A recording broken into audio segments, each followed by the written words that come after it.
Hey y'all, come on in. Happy Wednesday. I had to log in, re-sign back into LinkedIn just to get access to this live today. But come on in and welcome to the Lead Like the CEO show. I'm your host, Shabby. And as always, thank you for joining me live here on the show here on LinkedIn and on YouTube, streaming live. Please drop in the comment what you do.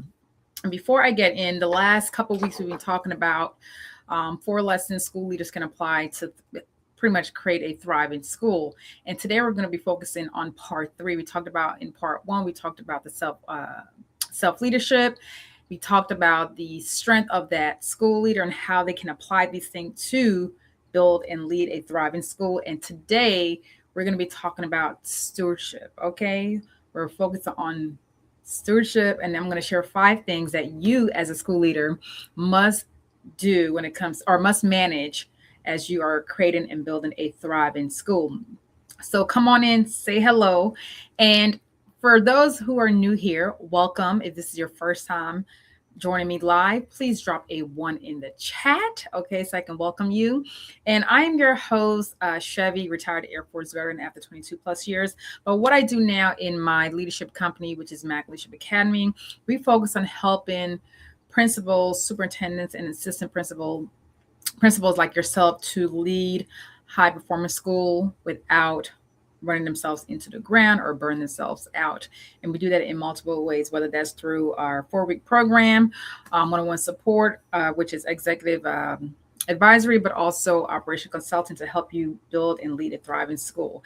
I am also the author of my book, Woman Breed, helping women to lead and thrive in any seasons of life, whether that's career, business, or life in general. And yes, what else? That is it for now. But come on in. And today, like I said, we're talking about stewardship. So let me make sure I can see my chat. And I know sometimes with LinkedIn, I would not see the chat until after the fact. So let me double check. Oh my goodness, no, I can't see because now it's asking me to sign in. So hopefully I can see you all because yeah, I got to log back into all of my accounts. But today I'm going to be sharing about why as the school leader, and in order for you to not in order, but part of you building a thriving school in these leadership lessons is the fact that many times, especially whether you are a first time principal, maybe you're in your second year, third year, fourth year, fifth year, and especially if you're in the beginning stage of doing what you love as a principal, like you don't get the full train to say, hey, here's what you need to do to position yourself on running a school. You've been in the classroom, you've done curriculum, you've done the teaching, you've done the admin, but it's different when you're at this level now where you are the person overseeing multiple aspects of that school. You're overall responsible for certain things.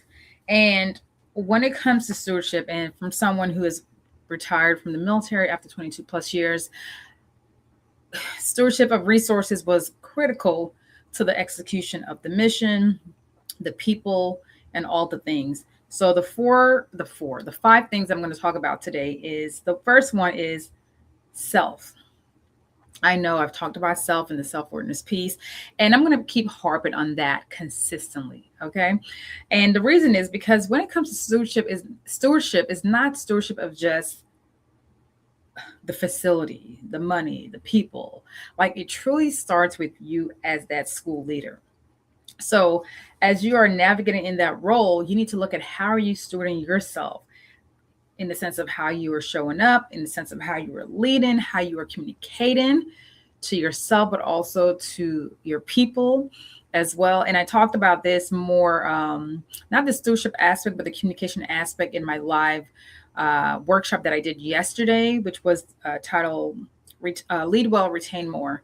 And, individuals shared some things, but also the focus was really how do we communicate? And that is part of self-stewardship. Hello, Queen, and thank you so much for joining live. I see you here. We have Rochelle here. Please drop in the chat what you do and who you do it for. And we're talking about stewardship today. Okay. And I'm sharing five areas school leaders must manage well. And my focus is not to do anything perfectly because none of us, we're not perfect. Okay. I'm not, I'm not perfect because I make mistakes, but it's like, how do I show up well for myself, well for, the quality of work that I do? Same thing for you when it comes to stewardship. How are you showing up in that space? We got Samantha here from Jersey. Welcome, welcome, welcome. Thank you for joining. And the Slay Queen said, love your look today. Learn from the best. You, my queen. Thank you, though. Thank you, thank you, thank you so much. I feel great. I really do. Like I said, so when it comes to stewardship, because like we have to steward well, like seriously, as the leader of that school, you have to make sure that you are stewarding what is put into your hands and entrusted in you to make sure that you are optimizing, utilizing everything that you have to the full capacity. But the first one, it starts with you. All right. The second one is your energy. Yes, you have to steward your energy. And what I mean by that, this is looking at who and what is consuming your energy. Because I'm telling you, there's someone in your community, in your school, who is tapping into your energy every opportunity they get, and not in a good way. And you're looking like, I need to reserve my energy for when these challenges comes. I need to reserve my energy for the students, for the overall staff. So you really have to look at your current situation and identify, when it comes to your energy, what level is your energy at as you are walking into that building? Because there were times as an instructor who has been in the classroom for over 10 plus years, training manager, instructor, supervisor, traveling around the globe to teach and facilitate while serving an active duty, and also now doing the same thing with nonprofits and organizations, is that your energy really matters. Okay. And you have to look at, on 1 to 10 of a scale, who or what is taking up majority of your energy. And I know, like I was saying, as sometimes you walk into that building, your energy might be at a 2. There were times while I was going through my own life challenges, walking into that building, I felt like I was suffocating. So my energy was not at a 10. Okay. And I'm very like high energy. Let's go, let's go, let's. In that moment, back then, it was more like closing my eyes, shaking my head, anxiety, walking into that building. So you have to look at stewardship of your energy. Okay. So, and also with your energy, where does your leadership have when it comes to resetting your energy and the impact that you are making? Okay. So where does your leadership, when it comes to have the greatest impact, when it comes to how you show up, how you lead? Because that energy, it shows. It really shows. So you have to decide, what is your energy level from the time you get up, from the time you walk into that building, from the time you communicate with your team. What does that look like? So we talked about 2. Today I'm sharing, I said 2, but I have 3 fingers up. Y'all, it's Wednesday, okay? It's Wednesday.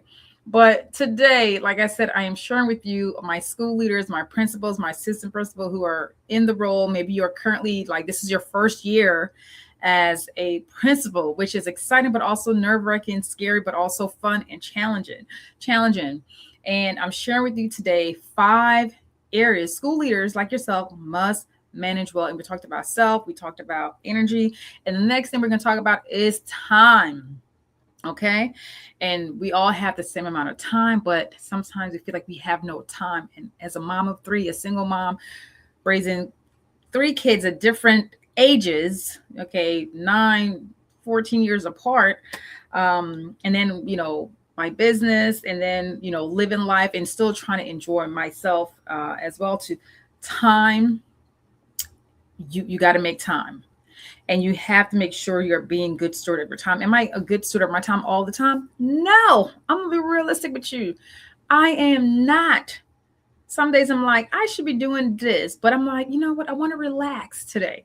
But then I have to suffer when I'm rushing because I procrastinated. And do I think you should procrastinate at times? Yes.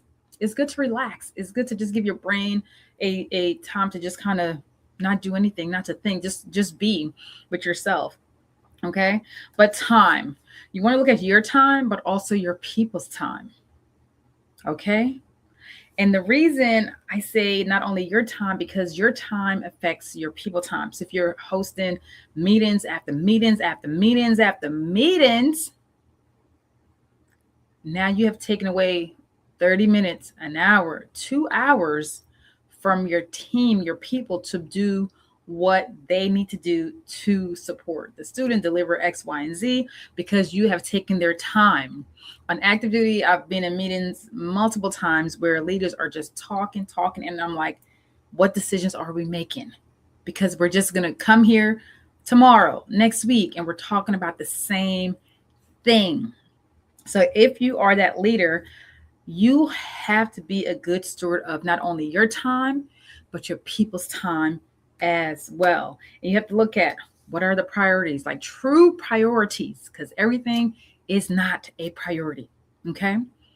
Also, meetings, like I said, also, what are some competing demands that you have, that we have the same people or multiple people working on the same projects? It happens. So, how are you stewarding your time and your people's time as well? So, that's number 3. Okay, I have the right fingers up this time. And then, as you continue to manage and be responsible for entire schools and hundreds of people, students, and staff members, you want to look at this. This really goes back to the human connection, and that is steward of your people.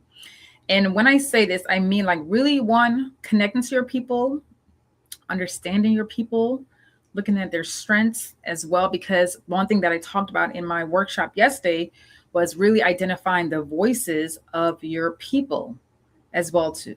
And that is part of stewardship. Okay. And I'm going to be sharing more about my upcoming, the same workshop that I'm doing again on the 26th as well, but I'll stay tuned for more of that. And Rochelle said, absolutely 100%. Your time, your time, your time. And when it comes to the people, I want you to really think, when you look at your team as a whole, how are you utilizing your people, and are you utilizing them to their full potential? Because I've been in a position where on active duty, and I'm like, I'm not being utilized. And I remember when I first got to Air University working at Pace, where we, travel, we facilitated, we did a lot of training to different levels of leaders, senior leaders, generals, to young airmen, civilians, senior civilians. And when I first got there, I felt like I'm used to being in a organization where it's high tempo. It's like go, go, go, work in readiness, work in mortuary, work in fitness operations. So it's always something being put on and at a big scale. And transitioning to, which I love developing and training, and being at, Air University, it was more of a slower pace. And I was like, and we did an assessment at the time, and my supervisor at the time, he was like, hey, Sergeant Mack, I see on your assessment, you score very low in these, like your energy and so forth. And I had to share with him, like, oh, because I didn't, like, I feel like I'm just here, like I need to be adding value. And then, we had a conversation, and then I felt like, okay, I'm in my zone, because now I'm like, oh, I'm actually facilitating, I'm creating, I'm building, lessons and different things that we can deliver to the Air Force as a whole. So you have to look at your people. How are you utilizing them to their full potential? Because your people, they're going to get bored. And if they feel like they're not being utilized, because that's part of stewardship, you understanding and knowing who you have on your team. And I know you may have lots of people that you're responsible for and you cannot get to, but make time. Okay. And I know you have other people within your team who is also supervising other people. Get with that person so that you can understand who do they have under them, but you got to make time. But you really need to look at your people and making sure like how can they contribute to the overall outcome of the school goals, mission, priorities, and so forth. And that is also a key essential for you as a school leader to manage well, which is the stewardship of your people. Because like I shared yesterday in my workshop, in the on active duty for the Air Force, we had, well, they're more likely still the same, a saying that the squadrons, the people in the squadron, we were the heartbeats of that squadron, because without us, mission is not getting done. Yes, the commander's at the top, he or she, but at the end of the day, if your people are not being utilized, you don't have a mission, you don't have a school. Same concept.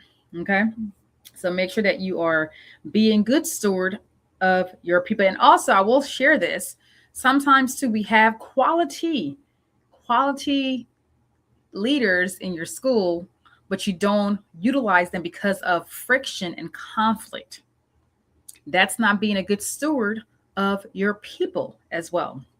All right, what do we have from Rochelle? She said, people don't want to do work that isn't meaningful or productive. We have to protect people's time and energy so they can work at their fullest potential. I'm gonna give you, I wish I had a little shaker, 100%. And I'm telling you, if I am not in my zone where I feel like I am adding value, that I am delivering, I am in, whether I'm facilitating, whether I am helping you to execute operations, to build, to connect, I'm checked out. I am checked out. Okay. I am checked out. And that tells me I don't want to be there. If I feel like I am like just sitting here, I don't want to be there. Same thing for your teachers, same thing for your people. So as a school leader, whether you're a principal, assistant principal, or a superintendent, you need to make sure that you are looking at how are you being a good steward for these specific 5 areas of for your school. And the last one that I want to hit on it is the resources. And resources encompasses many different things. Okay, I'm just going to hit a few because, again, I want you to join this workshop that I have coming up so you can take away more, but also really understand the depths of not only your role, but how you can lead well in that role as well. All right. So the resources that you're looking at as a school leader, principal, superintendent, one, how you utilizing your money. Yes, I know you're getting money from, your state, federal, et cetera, and so forth. There's different pockets of money, but you still have to make sure how are you being a good steward? Because sometimes you can be a leader and you feel like we need this, and your team, they're coming to you. They're saying we need this, we need that. But you as that leader have to decide, okay, do we truly need this? Or is this more like a want? Or is it a true necessity that's going to help us to progress with better X? Is it going to be beneficial to the students and their well-being, and not only just test scores, but the outcome? Is it going to help our teachers to deliver more effective classroom instructions and not just reading off things? So you have to look at how is the money being utilized. I remember when I was working with, and in the Air Force, and I think throughout the whole, I think in any organizations, there's waste. Okay.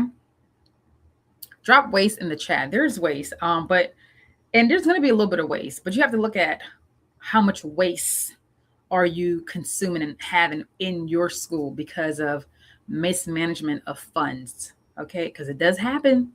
It does happen. Also, equipment. What equipment do you have? Are you making sure that the equipment that you have in place are being maintained? Do you have a maintenance contract where someone comes in monthly to provide? These are things that we did on active duty when I was running and overseeing our fitness operations, and we had $1 million of equipment that I was responsible for. And sometimes those equipment was out of commission because they're being utilized, but it was still my responsibility as the leader of that operation for that facility to make sure that, hey, do we have a maintenance contract? So that person we can call and say, hey, we have X amount of equipment down. Please come in and do the manual check, X, Y, and Z, and do whatever they needed to do. Okay. Samantha said waste. So yes, thank you, Samantha. You got to be truly mindful of how you are managing the resources. That is the money, equipment, also how you are managing what else? Right now I'm going blank, but you get my drift. You get my drift. But my question to you, like as the school leader, how are you managing the things that are entrusted in you from the resources, the people, your time, your energy, and also yourself? So as you navigate being and stepping into this role and position, maybe for the first time, maybe it's your second year, and like that first year was rough, and you're like, I want to lead better. I want to show up differently. And I don't want to be in survival mode. I want to make sure that under my role and responsibility that I am able to be and lead well in my role as that superintendent, as a school principal, assistant principal. So as you are navigating this new role or this role for the second time, as I've stated multiple times, I want you to really think, how do you want to lead not only through the 2026-27 school year, but beyond this school year? Because if your goal is to continue to be in that role as principal for the next 2-3 years, or even or get to the level of a superintendent, or if you're already there to continue on, like you have to decide now how you are going to continue to show up and be better and lead better in your role as that school leader. So I want to invite you, because if you're at a point where you're saying like, hey, I've been in this role for a couple years, I'm stepping into this role as a first time superintendent or first time school principal or AP, and like, hey, you've seen your peers gone through it, and you're looking to not be in that space where your energy is depleted by the time your day ended. You're not looking to where you're like, hey, I am, exhausted, mentally drained. You're looking at, hey, I'm able to lead my people as a whole without losing how I respond, my emotional regulations, and all the things. And you looking at, okay, I want to make sure that when I am in this role, that the resources that has been entrusted upon you is being managed well. So if that is you, I want to invite you to my workshop that will be on the 26th of this month. And this workshop is really about helping school leaders like yourself to lead well and retain more. Retain more, meaning that you want to show up and lead well in your school so that you can retain your best teachers as you continue to lead in that role. And in this workshop, we're going to cover key things to help you lead well, to retain more, because it's a ripple effect. And yesterday when I delivered the workshop, I had, organizational leaders and school leaders in there. And the things that we cover in there, the first thing that we're going to go over is a pressure shift assessment. This is really shown and you identifying how you shift when you are under pressure as you're leading in that school. And we have a few individuals who identify where they're at. So I can't wait for you to come in and you take the assessment, and you can see how you shift into a specific one of these quadrants. Okay. So it was great awareness for school leaders, for them to recognize like, oh, this is how I show up when I'm under pressure. And also we're going to go over the 4 systems that I cover. And this is the 4 systems that's going to help you to lead well, to retain more of your quality, teachers, because whether you're a first year, second year, third year, fourth year, fifth year, and like, hey, you need some more development in how you lead your school, then this workshop is for you, because we're going to cover your belief system, because we have to look at how you are believing that you are able to run the school and lead the school. Also, we're going to talk about your communication system, how you communicate to yourself, how you communicate to your team. Also, we're going to focus on the decision-making system, how you come to decision-making. And we're bringing that neuroscience in all of these systems in there, because your girl loves to understand the brain and how it works. And I've invested in that to get certified. So I'm bringing that a little bit of the neuroscience because we're just going deep, but we go deeper into my 4-week program, which is in my Self-Leadership Academy as well. So if that's something you want to learn more about, you can send me a DM with the word lead. And then the last thing in the workshop that we're going to cover is the emotional regulation system. And we identify 3 ways when it comes to your emotional regulation that you need to be aware of, but also how you navigate those things as you're leading in your school. So I want to invite you to the workshop. And what I'm going to do, I'm going to drop it here. Let me drop it here very quickly. And then you can sign up. And when you sign up, you will get an email right away. And again, this is for the school leaders, whether you're a principal, assistant principal, superintendent. So here is the link. I'm not sure if you all should see it in the chat. So yes, before, let me read this, what Rochelle said. She said, yes, we had an annual inventory where they would look for every piece of equipment. Some of the equipment were found in other places or were lost. It was intense. Queen, I'm glad you brought that up because as someone who was part of the 4 support squadron, where we were the morale of the base, if you should say, and we had a lot of equipment. And yes, inventorying, you will find one piece of equipment was on the other side of a base or in an organization because someone took it out of the facility because they had an agreement with someone else prior, a couple years ago.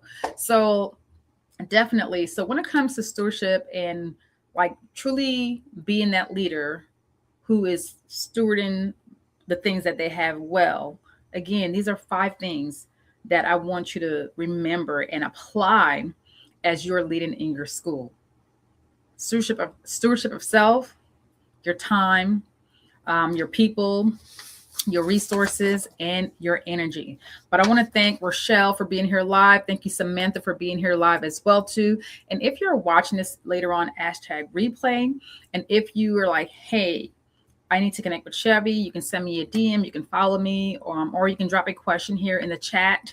But I would love to invite you to the workshop where we're hosting on the 26th of August.